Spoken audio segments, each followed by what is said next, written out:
Life is full of work and stress. Parenting can be a mess. Being a woman is hard enough without adding on that extra stuff. We'll cover topics of every kind. Helpful resources we will find. We'll even drink a bottle of wine. Join us. It will be a real good time.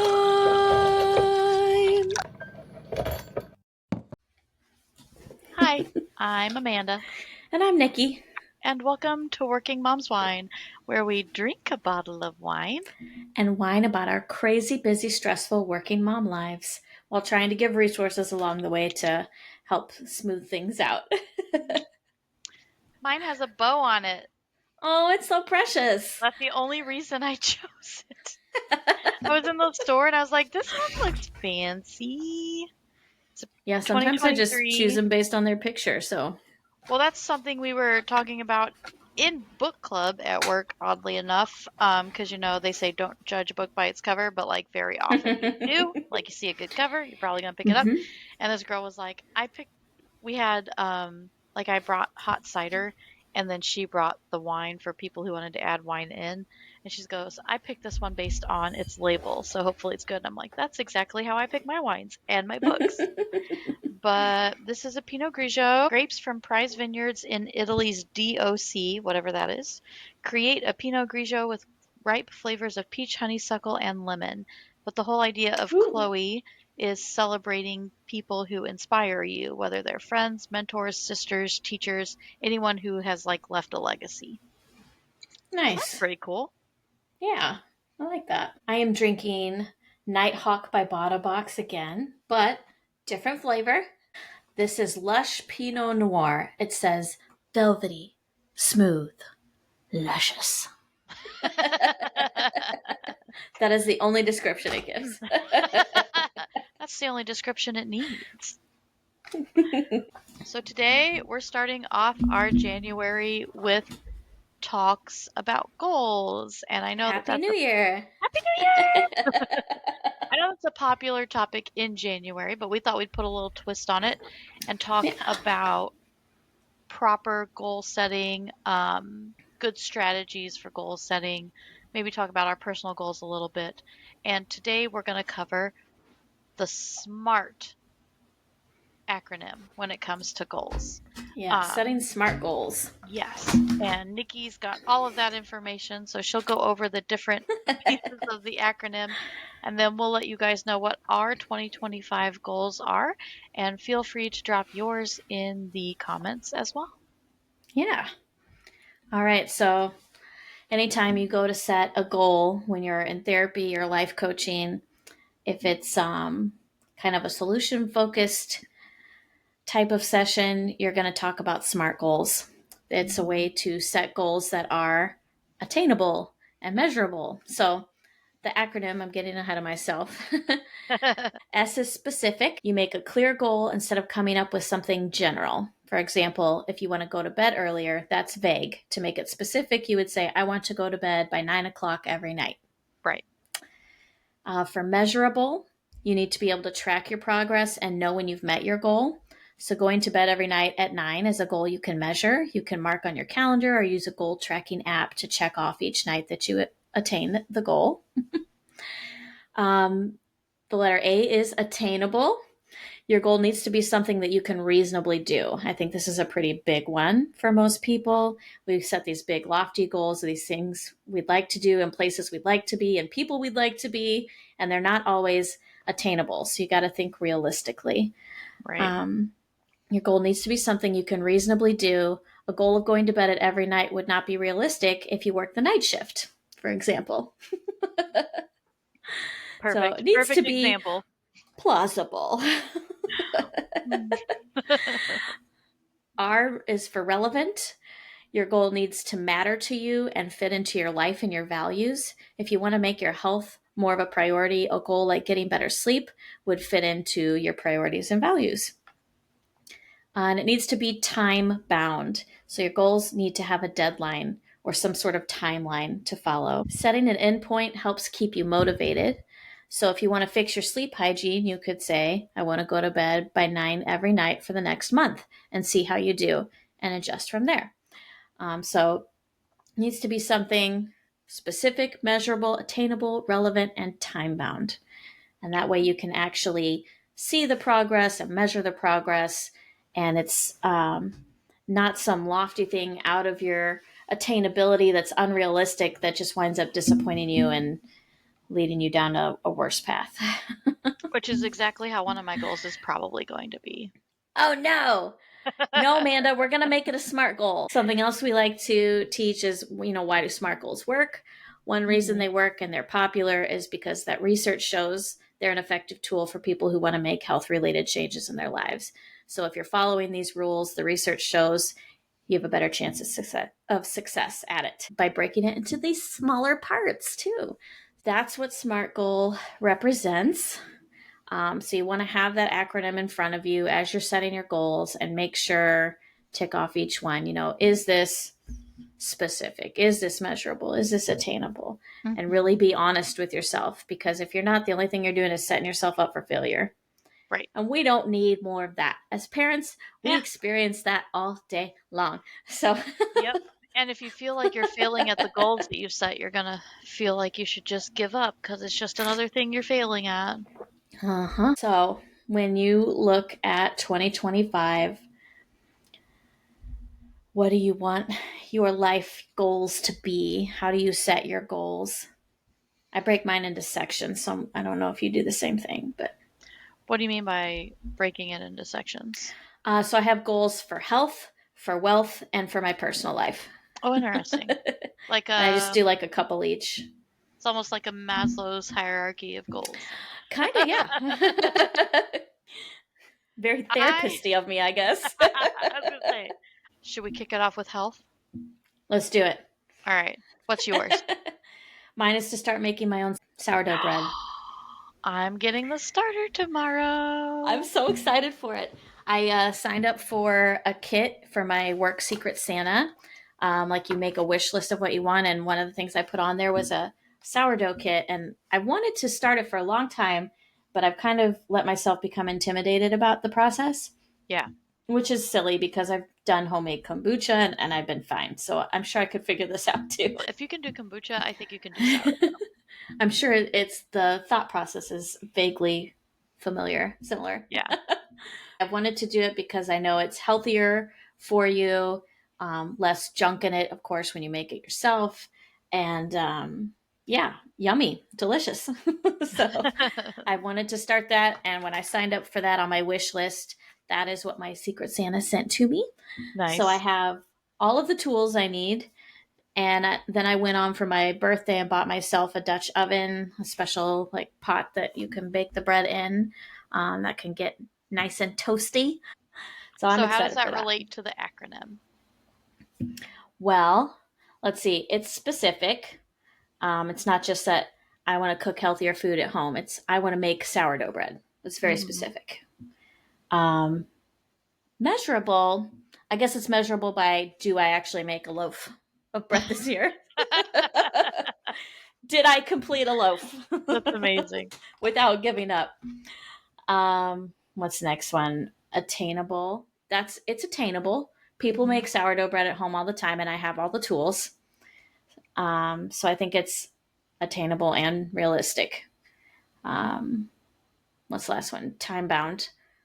I guess I should make it a little more specific on the time bound. Like maybe I want to make my own sourdough bread by February. How about you? What's your goal? So for this category, it's going to be, my goal is to start running with my daughter. Okay. She and I are going to run 2 to 3 days a week. And this is where the unattainableness perchance comes in, because my thought was, if we're going to do this, we should do it in the morning. And she likes to get up at 5. So is it reasonable for you to get up at 5, 2 days a week, 3 days a week? Yes. Is it realistic? It's reasonable. I don't know that I want to, but once I think I have the discipline to make myself do it anyway. We both had a very good laugh because her father offered the same thing, and we know that that's not realistic. That if either Dun of us dun was going to get dun. out of bed early, it was going to be me. I just don't like how early I have to get up already, but I do also tend to go to bed early. So, yes, I think twice a week I could convince myself to get up early enough to go running with her. Okay. She's going to be eligible for track and cross country next year. They've already told me they want her to sign up, and obviously, I don't want her to go running by herself. And I would like to run anyway, so why don't we run together? Okay. Um, So it's Measurable. specific, it's measurable because you're talking about like how many days a week, Yeah, like we right? would do 2 days a week. I'm going to say we would probably run for 20 minutes. 2 days a week, 20 minutes, because I'd probably have to come back at that point to get ready. It's relevant because she needs to do it for school. I would like to do it because I used to run for health reasons and I'd like to get back into that. And then time bound. Obviously, I don't want to run outside in January. So I'm going to say like maybe And March. most, I feel like most New Year's goals are already time bound because the idea is that you do it by the end of the year. Yeah. But it helps when you really wanting to attain specific goals that you have Yeah. maybe less vague, I think as far expansive as time. Like, her and I running together outside, I could probably stand it by March. But also, we now have a gym where I work inside, so I could twice a week, Mondays and Fridays, at the end of my shift, go down and run on the treadmill down there while waiting for it to mhm. warm up. And she can't start track until the fall anyway. So, like, her and I start outside when it warms up before track starts. And then in the Mhm. meantime, I'm doing it at work in the warmth. Yeah, smart cookie. See, I'm already smart. Look at you. Look at you. What's your wealth goal? Um, so I had two, although one of them I've really already started, so maybe I'll do the other one. Yeah, cheater. Sometimes you set goals that you know you're already achieving to make yourself feel better. It's like when you make a checklist for packing and you've already half packed and you get to check Hmm. off half the things. I love checklists. So the goal I've already really started on was to open an HSA this year. I picked a type of benefits that allow me to have an HSA again because there's so Hmm. many financial benefits to that. Which we'll So go over I in have February. opened one. And then the one I could really work on more would be to begin regular contributions to my Roth IRA. So last Mm. year I opened one for the first time and I made some regular contributions. But then as happens, things happened and I stopped those contributions to figure out other financial situations in my life and never restarted them. So I Um, need to make regular contributions to my Roth yeah. IRA. Set that auto draft back up. Yep. But yeah, it's specific, it's measurable, and that I'll know I've done it when I've set up the auto drafts, as long And as you'll I don't see, delete like, the auto drafts. I was gonna say, it'll come out, a specific amount will come out every month, Right. hopefully. It's attainable. I have all of the um, passwords and logins and websites to go and set it up. I know how to do it. I've done it before. It's reasonable. I make decentish money. I should be able to be putting at least a little regularly into it. Maybe not the full yearly amount, but I'd like to work my way up to that. Um, and time bound, I guess, just something I would maybe I need to set a more specific time bound, but something I would do within this year. Yeah. Maybe by June, just so I give myself a little time to figure out my new budget. Yeah. My goal is related to our upcoming Disney trip. Oh, Because last time that we took a trip, um, life hit us in like three different ways. And I was like, you know what? I'm not going to make changes to this vacation and make it cheaper. We're going to go and put it all on a credit card. And boy, did that pile up fast. So, Yeah. to preserve and keep growing my wealth, I'm going to be smarter about planning for Disney. So it's specific in that I am planning on setting aside a specific amount every month to put towards it. Um, Measurable in terms of I'm going to pull half of that amount out of my first paycheck of the month and half of that amount out of the second, like me and Brandon's. Um, and then attainable. Yes, it's attainable. We on our previous compensation plan at work, some of our compensation would be very specific to if you hit a certain quota, and those quotas are going away. So Hmm. I feel like that makes this much more attainable because in the Hmm. past there might be months where we didn't get commissions, for instance, and now we're going to Hmm. get a commission every month. It's just going to be a variable amount. I Okay. feel like it's also more attainable because when we sold our last house, we paid off a bunch of debt, and now we have a little more wiggle room, so that's nice. Um, Obviously, it's extremely relevant and time bound because the trip will be at the end of this coming year. That's right. And so we have to hit that goal before this happens. That's right. And we're also planning on anytime we get an I'm gonna I anytime we get an unexpected oh I hit it an unexpected windfall, but also like taxes are expected, but you just don't know how much you're gonna get back. Um, we're gonna try and take that and be like, here's like a lump sum payment right here. I So like that. yeah. Well, that's very relatable to one of my personal goals, which Oh boy. was go to Disney World. But we're already planning that, and I've been saving for it for a little over half a year already. Nice. So I had the same issue where the last time I went, um, I had money set aside for it. It wound up going to something else, and I said, I'm just going to go anyway and put it on my card and pay it back. Yeah. And while I did, it was a pain in the butt, Right. and I want to be smarter about it this year. Right. So I started saving a monthly amount as soon as I mentioned to you guys that I wanted to maybe go, which is good because it turns out I might need more money than I had planned originally to do this trip the way I want to do it. Well, it's So, funny how Disney does that to you. you know, I do the opposite. I start big and then I just tell Brandon, well, if we don't get there, we can just like downgrade to a different resort. I would say the non Disney related personal life goal is I want to read at least 24 books this year, and I set that specific number because maybe 2 or 3 years ago I did 24 books and I was astonished that I reached the goal, and so this year I set like 32 or 34, and I haven't reached it.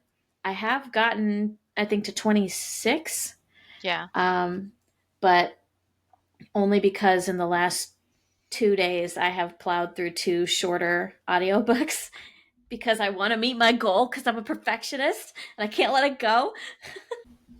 So personal life for Amanda. My personal my personal smart goal is every time that I sit down and make the grocery list for the week, which I make every Wednesday, I am Okay. also going to make the meal plan for me and Brandon because we were doing meal planning and then we got way off track.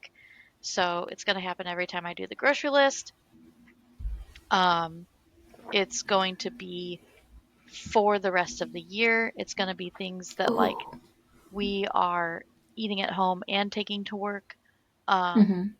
because both of us are getting to the point where we want to be a little healthier. Like we were doing good at it for a while, and then of course, you fall off the bandwagon, and we're just like, we're both getting older, and we just want to get back on it. We want to get back to making sure that we're being physically fit and planning our meals out. And now that we have this nice little area to garden in, hopefully we can like use more of our own Yeah. ingredients. Heck So yeah. you're gonna help me garden, right? Mhm. I told Yeah. mom I needed to figure out some container gardening And she's like, "Oh, just come out here and use the tiller and plow a little row. Go for it." I said, "That's great, except I can't be here to water it or weed it Right. because I can't drive that far back and forth every day when I'm already driving all over Tarnation." That So, was something I thought about like back in the day. I was like, oh man, we could use mom and dad's area, but it's like it's daily upkeep and you can't go out there all the time. yeah. But Yeah. I said, if they want to plant stuff, I'd be happy to go in on the cost of things in order mhm. to reap some of the benefits, but but I cannot on a regular basis be counted on to go out there and do stuff because Right. I'm running around all the time already. Yep. So Well, what's a good resource for researching SMART goals and how to make a goal a SMART goal? I'd say just when you're ready to sit down with your goals, kind of write out vaguely what you want and then go Google SMART goals and it'll give you the breakdown. And just go like we did, go through it one by one and say, is this SMART specific? Mhm. Is this measurable? Each one. Yeah. And do it with a friend. It's even more fun with a friend. So they could call you on it when it's not realistic. We did something at work recently where they had a thing where they said, like, I want you to set this many goals. And then they're like, now Okay. I want you to cut that in half. Now I want you to only Oh, pick like one or two of them. And those are the ones you're actually going to work on. And we had partners, and the partner's job was to make you figure out which one of these were more likely to be obtained, which ones you should maybe pick over others and why. And it was the same thought. It was an outside opinion. Like I wish I could remember what the goal was, but the person who was paired up with me pointed out something that was a very good point to whatever that goal was. They were like, do you really want to keep this goal? Do you really think you're going to be able to do thus and such? And I was like, that is actually a really good point, and maybe I'm going to go pick this other goal instead. And so we each landed on two goals we were going to try and achieve that year. So that can be a very fun thing too, to just sit yeah. down and be like, okay, first I'm going to have like a paper full of goals, and then I'm going to cut it down. Well, what's my top four? And maybe we cut that again in half. And those are like the main things you're going to work on that year. So Mm-hmm. I thought that was a lot of fun too. And as always, thanks for joining us. You can find us on YouTube, Spotify, Instagram, TikTok. So we will see you again next time. Bye. Bye.